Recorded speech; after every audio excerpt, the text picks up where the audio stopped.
이 찬양을 들으니까요, 나일 강가에 갔다 온 것 같습니다.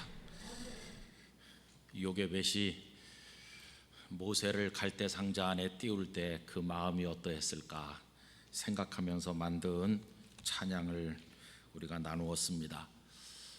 어머니와 아들, 가족이죠, 가족. 여러분, 오늘은 우리 영락교회가 지키는 가족주일이면서 또 부모님의 은혜를 생각하면서 전통적으로 지켜왔던 어버이 주일이기도 합니다.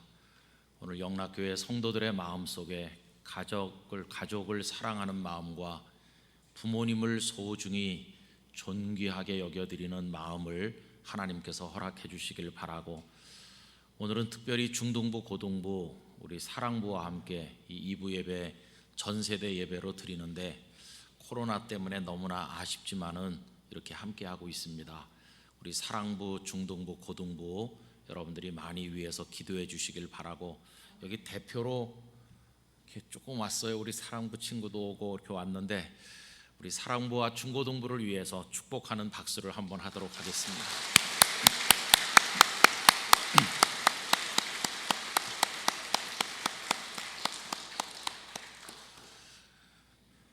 오늘 룻기의 말씀을 읽었습니다. 룻기는 4장으로 되어 있는 짧은 책입니다. 그 책의 이름은 모압 여자 룻의 이름을 따른 것입니다. 읽어보면 한 여인 룻의 인생 이야기가 담겨 있는 것처럼 생각됩니다.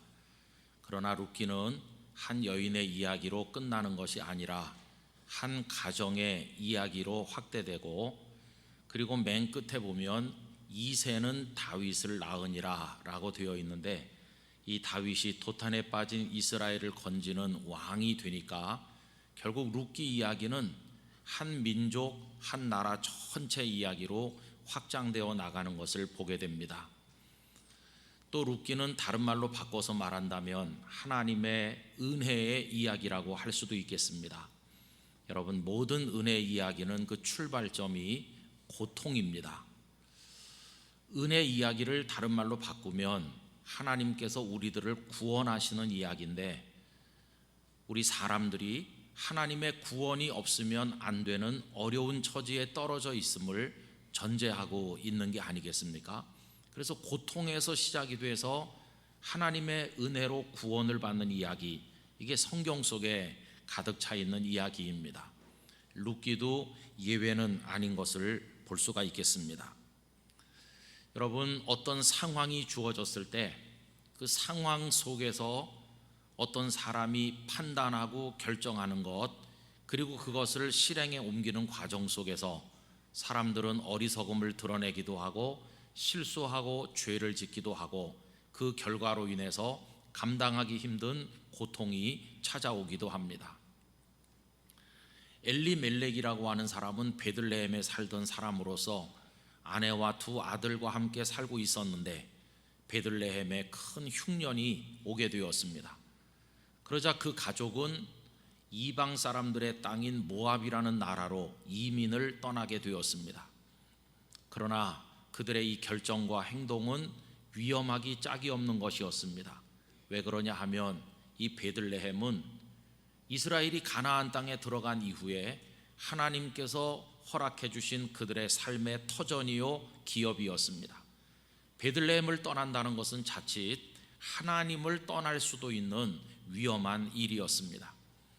여러분, 참 마음 아픈 일이지만 오늘날도 이런저런 이유 때문에 교회를 떠나고 교회 예배에 참석하지 않는 이들이 많이 있지 않습니까?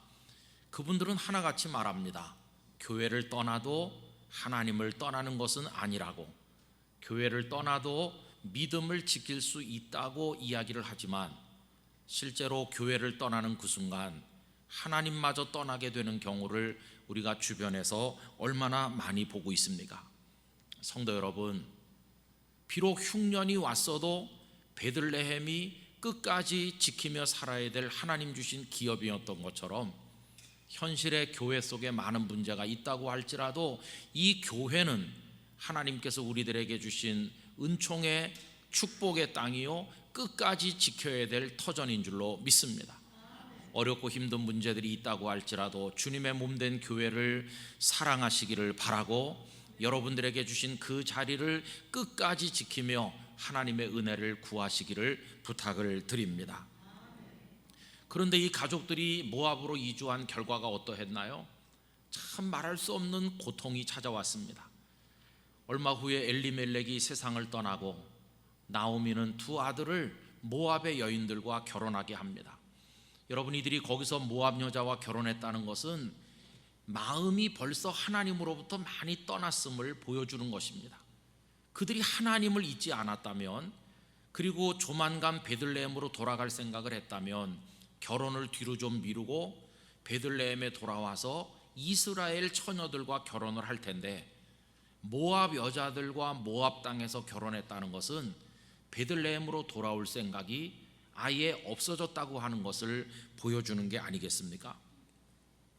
결혼을 하면 손주들이 태어나고 다복한 삶을 살 것으로 기대를 했겠지만 결과는 정반대였습니다. 말론과 기론이라는 두 아들마저 후사를 남기지 않고 세상을 떠나니 나오미에게는 젊디 젊은 두 며느리만 남게 됐습니다. 그때서야 나오미는 고향을 생각하게 됩니다. 들려오는 소식을 들으니 베들레헴에는 곡식이 풍족하다고 하는데 이제 여기서 살기가 어려우니 다시 돌아가야 되겠다 생각을 하였습니다. 여러분, 우리 사람들은 얼만큼 많이 잃어버려야 정신을 차리는 것일까요? 어느 정도 바닥에 내려가야 생각을 바꾸는 것일까요? 참 안타까운 것은 다 잃어버리고 난 다음에서야 나오미는 베들레헴에 곡식이 있다는 걸 생각하며 돌아갈 마음을 가지게 되었습니다.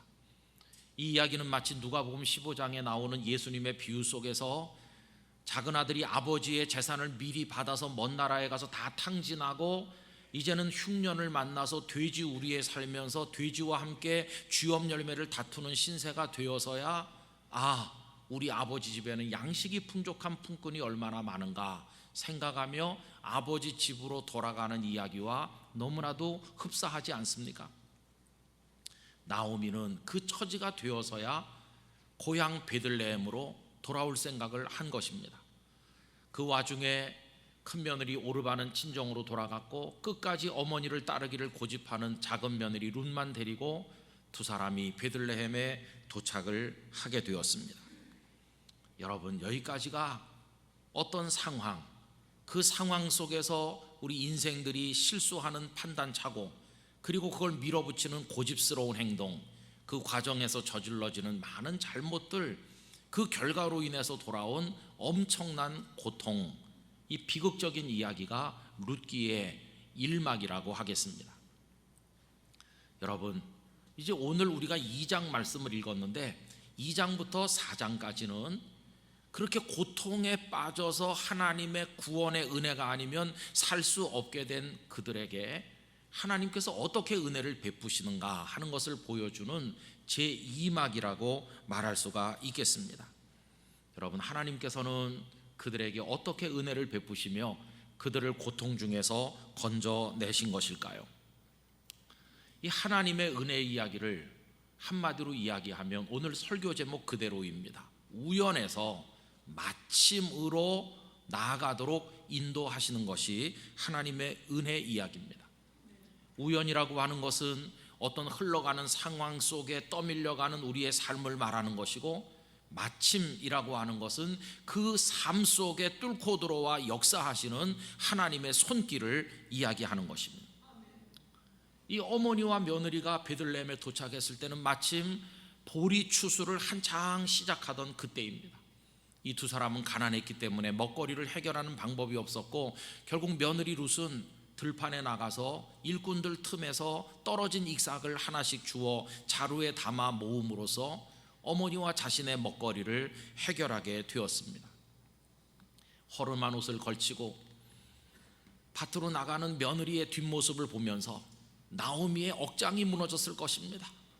내 남편, 내 아들들이 살아있었다면 이런 일은 없었을 텐데 우리 가정이 왜 이렇게 됐을까?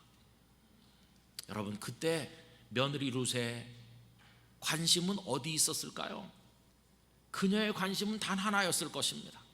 어떻게 곡식 한 알이라도 더 많이 주어 자루를 채움으로써 어머니와 내가 굶어 죽지 않고 살아남을 수 있을까?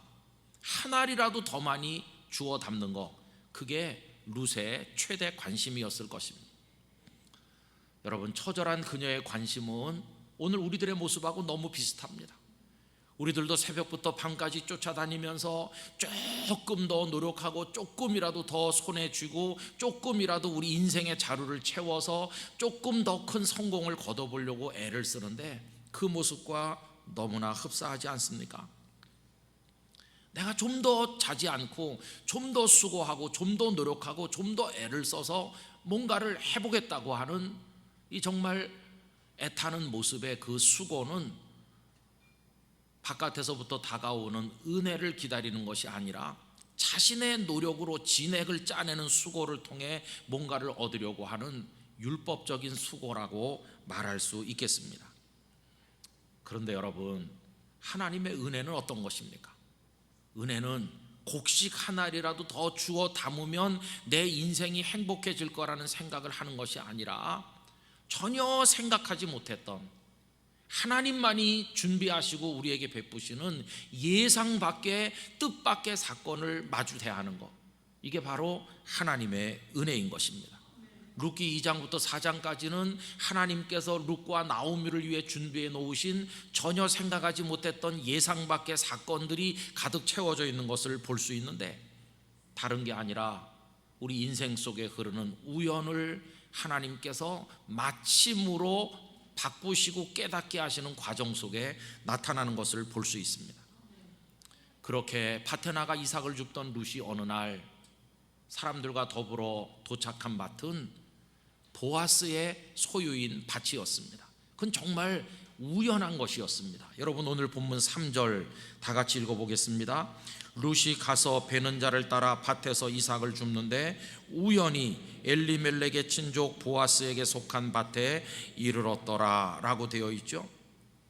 여기 우연이라고 번역된 미크레라고 하는 히브리어 단어는 어떤 돌발적인 상황이 발생하는 것을 뜻하는 것입니다. 미리 예상한 게 아닙니다. 어떻게 가다 보니까 전혀 생각지 못했던 밭에 도착했는데 거기가 보아스의 밭이었다는 겁니다. 근데 여러분, 이 우연한 룻의 움직임 속에 하나님께서 뚫고 들어오셨는데 그건 마침이라는 사건으로 다가옵니다. 오늘 본문 4절 앞부분에 뭐라고 되어 있나요? 마침 보아스가 베들레헴에서부터 와서 룻이 쪼그리고 이삭을 줍고 있는 그때 보아스가 딱 도착했어요. 이 마침이라고 번역된 힌내라는 단어는 감탄사입니다. 자, 보라, 이런 뜻입니다. 자, 보세요. 바로 이 순간 보아스가 도착했습니다. 보아스가 조금만 늦게 왔더라도, 여러 군데 있는 밭 중에 그 밭을 스쳐 지나갔을지라도, 그 밭에 그때 딱 도착하지 않았더라면 이 두 사람은 만날 수 없었을 텐데, 누가 미리 가서 보아스에게 그 룻이라는 여인이 지금 막 도착했는데 지금 출발해서 오시면 만날 수 있습니다, 누가 알려준 것처럼 딱 맞게 도착하지 않았습니까? 여러분, 그때 보아스의 마음에 밭에 나가보고 싶다는 감동이 들게 하시고 여러 밭 중에서 그 밭에 오게 하시고 딱 맞춰서 도착하게 하신 분이 누구실까요? 다름 아닌 하나님이십니다. 사람은 인식하지 못하지만 하나님께서는 그를 그 밭에 때맞춰 도착하게 하심으로 룻을 만나게 하신 것이었어요. 그래서 이 힌내라고 하는 단어를 우리말 성경들을 찾아보면 때마침이라고 번역하기도 하고 그때 마침 이렇게 번역하기도 했습니다. 여러분, 절묘하게 만나지 않았습니까? 이게 바로 우연 속에 드러나는 하나님의 마침이고 하나님의 손길인 것을 깨닫게 되는 것입니다. 옛날에 버스 안내양이 있던 시절 이야기죠. 대학 1학년에 들어간 한 남자 학생이 버스를 기다리는데 사람이 너무 많아요. 타고 싶지 않다. 다음 버스 기다렸어요. 다음 버스도 왔는데 여전히 사람이 많았어요. 그러나 시간이 늦어서 지각할까 봐 안 탈 수가 없어서 탔어요. 타고는 이렇게 자리를 잡고 고개를 드는 순간 이게 웬일입니까? 저 많지에 대학 입학해서 과 행사에 갔을 때 첫눈에 홀딱 반했던 선배 누나가 거기 타고 있는 거 아니겠어요? 그런데 이 누나는 이 청년의 타는 속가슴을 아는지 모르는지 환하게 미소 지으면서 손까지 흔들어 줬습니다.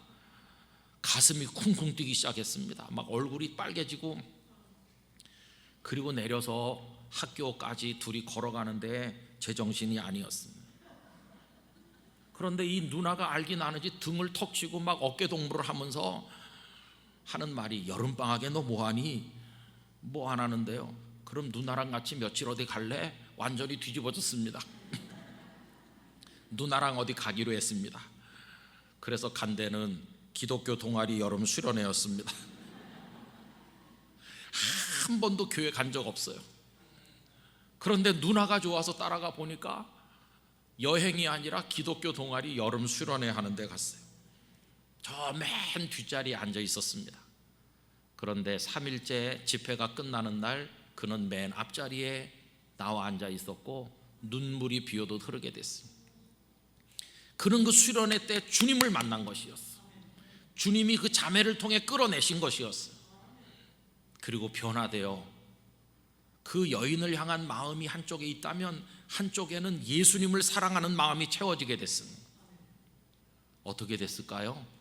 잘 됐대요. 잘 돼. 그래서 결혼을 했더래요.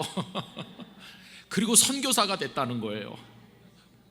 얼마나 많은 우연 속에 나타난 마침입니까? 그 버스를 그냥 보낸 것도 우연이죠. 처음에 온 버스를 탔으면 못 만났을 텐데, 두 번째 버스를 또 보내지 않고 탄 것도 우연인 것 같죠. 타 보니 그 누나가 거기 타고 있는 건 진짜 우연인 것 같죠. 그러나 여러분, 우리가 볼 땐 우연인 것처럼 보이는 속에 하나님의 뜻이 들어있는 것이고 하나님의 손길이, 은혜가 담겨 있는 것입니다. 여기 지금 보아스와 룻이 만나서 그래서 결혼하게 되기까지 하나님께서는 우연처럼 보이는 그 사건 속에 나타나셔서 다 준비하신 것을 보게 됩니다. 여러분, 보아스와 룻이 결혼하는 건 쉬운 일이 아닙니다. 예를 들어서 그 시어머니 나오미가 며느리 시집 보내는 걸 반대했다면, 또 아무리 시집을 가라 그래도 며느리가 저는 시집 가지 않겠어요 이렇게 버텼다면, 그리고 보아스가 룻을 보았을 때 그냥 이방의 여인이라고 무시하고 깔보았더라면, 그리고 보아스보다 촌수가 더 가까운 친척이 있었는데 그 친척이 룻과 결혼하겠다고 나섰더라면, 그리고 베들레헴 사람들이 두 사람의 결혼을 끝까지 격렬하게 반대했더라면 이 결혼은 성사될 수 없었을 것입니다. 그런데 하나님께서는 다 준비해 놓으셨어요. 오히려 시어머니 나오미가 나서서 며느리 재혼하는 일을 주선하게 되었고, 며느리는 어머니 말씀에 순종하여 마음을 열고 재혼을 결심하게 되었고, 보아스가 그 여인을 보는 순간 사랑하는 마음이 생겨서 이방 여자라고 깔보지 않고 귀하게 생각했고, 그리고 더 가까운 친척은 웬일인지 룻과 결혼하지 않겠다고 거절했고, 그리고 베들레헴 성문의 장로들과 주민들에게 말했을 때 그들은 너무나 기뻐하면서 이 두 사람의 결혼을 축복을 해준 게 아니겠습니까? 이게 다 하나님께서 하신 것입니다. 여러분, 그 축복하는 말이 룻기 4장 11절에서 12절에 나옵니다. 그 속에 정말 놀라운 얘기가 들어있어요. 성문에 있는 모든 백성과 장로들이 이르되 우리가 증인이 되나니 여호와께서 네 집에 들어가는 여인으로 이스라엘의 집을 세운 라헬과 레아 두 사람과 같게 하시고 네가 에브라스에서 유력하고 베들레헴에서 유명하게 하시기를 원하며 여호와께서 이 젊은 여자로 말미암아 네게 상속자를 주사, 그 다음 말이 놀라운 얘기입니다. 네 집이 다말이 유다에게 낳아준 베레스의 집과 같게 하시기를 원하노라 하니라. 이렇게 성문에 있는 사람들이 축복을 해주지 않았습니까? 근데 끄트머리에 다말이라는 여인 얘기를 하고 있잖아요. 근데 다말이 누굽니까? 유다의 큰 며느리 다말입니다. 여러분, 그 유다가 3명의 아들이 있었어요. 그래서 큰아들을 결혼시켰는데 그 며느리가 다말이죠. 근데 얼마 안 돼서 큰아들이 죽었습니다. 그래서 그 동생이 형수랑 결혼했어요. 그런데 그 동생도 죽었습니다. 유다가 겁이 났습니다. 이제 아들 하나 남았는데 이 막내마저 죽겠다. 그래서 며느리를 친정으로 보내고 연락도 하지 않았습니다. 시아버지가 연락을 해줘 와야 되는데 아무 연락이 없으니까 이 며느리가 결심을 하고 변장을 하고 시아버지가 양털 깎으러 온다는 걸 알고 성문 입구에 나가 쪼그리고 앉아 있었더니 이 시아버지는 그 며느리를 알아보지 못하고 그 성에 창녀인 줄로 착각을 했습니다.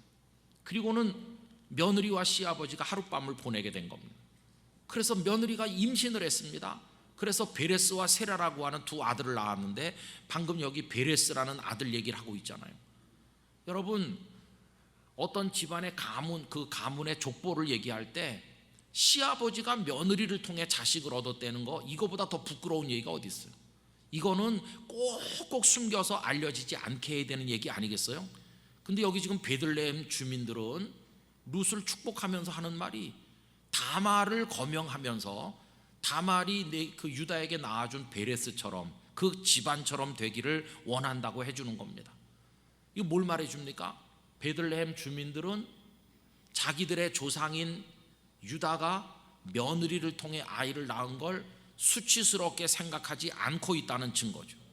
아니 어떻게 그거를 자랑스러운 얘기처럼 이렇게 할 수 있습니까? 여러분, 이 속에는 하나의 깨달음이 들어있는 겁니다. 이 베들레헴 주민들은 유다의 후손인데 우리 조상 유다가 며느리를 통해 베레스를 낳은 거, 이건 수치스러운 일이기는 하지만 그 속에 사람은 알지 못한 하나님의 뜻이 들어있었고 그래서 오늘 우리가 존재하고 있다고 하는 그들 나름대로의 고백이 담겨 있는 것이었어요. 그와 마찬가지로 이 알지도 못하는 한 여자 룻이 시어머니를 따라 우리 마을에 와서 보아스랑 결혼하려고 한다고 하는 이것도 이해하기 힘든 일이긴 하지만 그 배후에 하나님의 손길이 있는 거라면 우리는 받아들여야 되는 것이고 축복해야 된다고 하는 생각을 그들이 하고 있는 것입니다. 여러분, 더군다나 이 보아스가 누구의 몸을 통해 태어났습니까? 보아스의 어머니는 그 유명한 여리고성의 기생이었던 라합 아니에요? 라합. 그러니까 이걸 다 알고 있는 그들로서는 룻이라는 모압 여자가 보아스랑 결혼해서 자기들의 집안이 되는 거에 대해서 거부감을 가지는 게 아니라 그 속에 사람은 생각할 수 없는 하나님의 섭리가 들어있을 거라고 지금 고백을 하면서 축복의 말을 해주게 되었던 것입니다. 여러분, 이래놓고 보니까 두 사람이 만나 결혼하는데 아무 방해가 없었어요. 시아버지 돌아가신 집안에 시집을 왔고 남편도 잃었고 동서는 돌아갔고 시어머니 모시고 돌아와 너무도 가난하게 곡식 이삭 주워가면서 살아왔는데 그랬던 이 룻에게 하나님께서는 예상 밖의 선물과 은혜를 준비하셔서 그녀를 보아스와 살도록 해주신 것을 볼 수 있지 않습니까? 여러분, 이게 하나님의 은혜인 것입니다. 우연 속에 나타난 하나님의 손길이요, 범죄하고 실수하여 고통을 자초하는 어리석은 인생들에게 베푸시는 하나님의 손길인 것을 깨닫게 되는 것입니다. 그날 아침에도 그녀는 허름한 옷에 낡은 자루를 하나 들고 오늘도 조금이라도 더 많이 주워 담기를 바라는 마음으로 밭에 나갔을 것입니다. 그녀는 열심히 이삭을 주워 담았겠죠. 그러나 하나님께서는 그녀에게 이삭이 아니라 그녀의 인생의 자루에 평생을 함께할 축복된 보아스를 주워 담을 수 있도록 은혜를 허락해 주신 것을 볼 수가 있는 것입니다. 그리고 룻이 나중에 오벳을 낳았고 오벳은 이새를 낳았고 이새는 다윗을 낳으니라. 그리고 그 이새가 낳은 다윗이 이스라엘을 구원하는 왕이 되니 이 얼마나 놀라운 선물을 하나님께서 주신 것입니까? 저는 이 말씀을 오늘 어버이 주일이자 가족 주일에 나누기 위해서 준비하면서 우리 영락교회 속에 흐르고 있는 영락교회 성도들의 가정에 흐르고 있는 이야기들을 생각을 해보았습니다. 한경직 목사님을 통해서 이곳에 배단위 전도교회를 세우게 하신 하나님 우연이었을까요? 또 6.25 전쟁을 만나서 다 고향 땅 잃어버리고 이 땅에 피난 내려오셔서 정처 없이 떠돌던 여러분들의 인생 이야기가 그저 다 우연일까요? 그러다가 여기 모여서 함께 위로받으면서 영락교회를 섬겨 오늘에까지 이르시고, 이 안에서 만나 결혼하기도 하고 후손이 번성해서 오늘에까지 이른 우리 영락교회 성도들의 가정의 이야기, 한 분 한 분의 인생의 이야기가 다 우연일까요? 여러분, 아닙니다. 어쩌다 보니 영락교회 다니게 됐어. 어쩌다 보니 거기서 우리 아들이 처녀 하나를 만나 결혼을 했어. 글쎄 어떻게 하다가 내가 그런 일을 하게 됐을까? 이게 다 떠밀려 내려가는 우연인 것처럼 보이지만, 그 모든 작고 큰 사건 하나하나 속에 우리를 향한 하나님의 섭리, 하나님의 뜻, 하나님의 베푸신 은혜가 있는 줄로 믿습니다.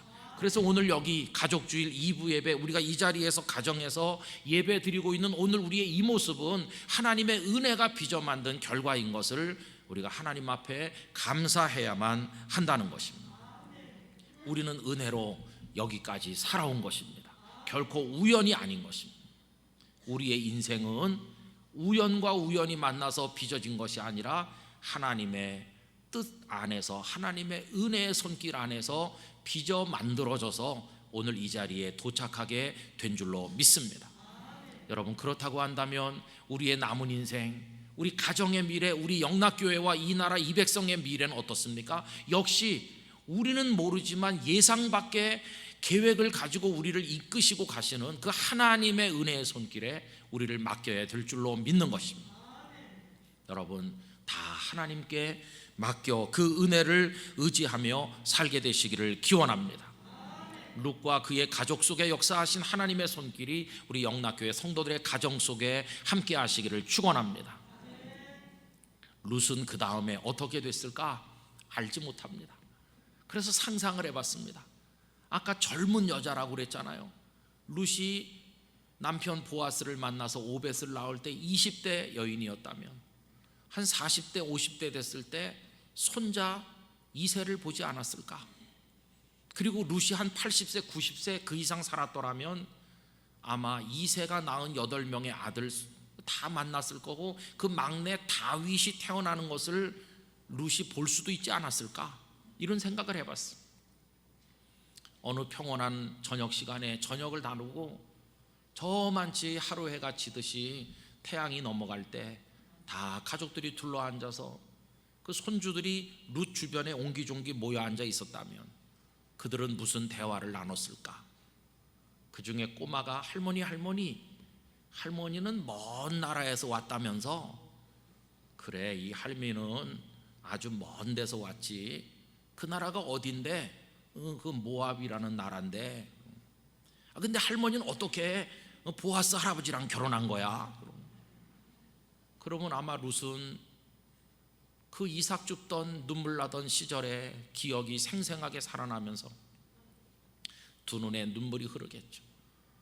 그 눈물은 회한과 후회의 눈물이 아니라 자칫 망가져 길바닥에 버려진 돌멩이처럼 그렇게 끝날 수도 있었던 자신의 인생 속에 다가오신 하나님의 섬세하고도 놀라운 은총을 기억하는 감사와 감격의 눈물이었을 것입니다.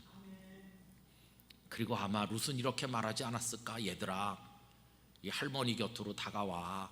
할머니가 기도해 줄게. 그러면서 후손들을 위해 손을 얹어 축복의 기도를 드릴 때, 그리고 그 기도가 이루어지던 어느 날 가장 어리던 다윗이 이스라엘을 구원하는 왕 중의 왕이 된 것이 아닐까?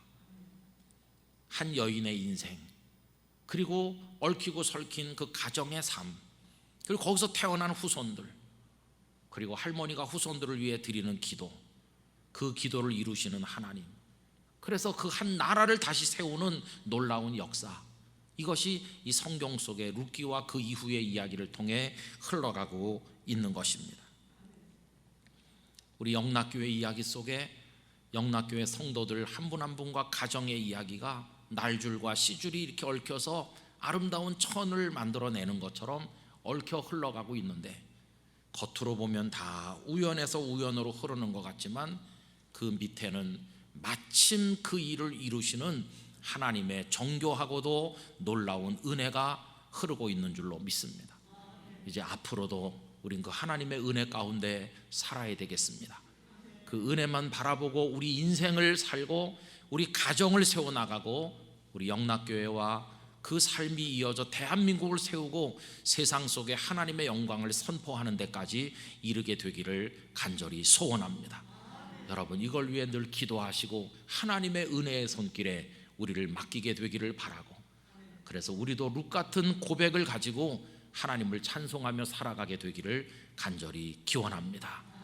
기도하겠습니다. 고통 속에 있는 자들을 건져 구원하시는 은혜의 아버지 하나님, 불쌍한 한 여인 룻에게 다가온 하나님의 손길은 우연을 우연으로 두지 않으시고 하나님의 섭리와 뜻 가운데 구원하는 은혜의 손길이었습니다. 그 이후에 다윗이 태어나 이스라엘의 왕이 되었는데, 우리들의 인생과 가정과 교회와 우리의 이야기 속에도 이런 하나님의 은혜의 이야기들이 가득 채워지도록 복을 내려 주시옵소서. 예수님의 이름으로 기도드리옵나이다. 아멘.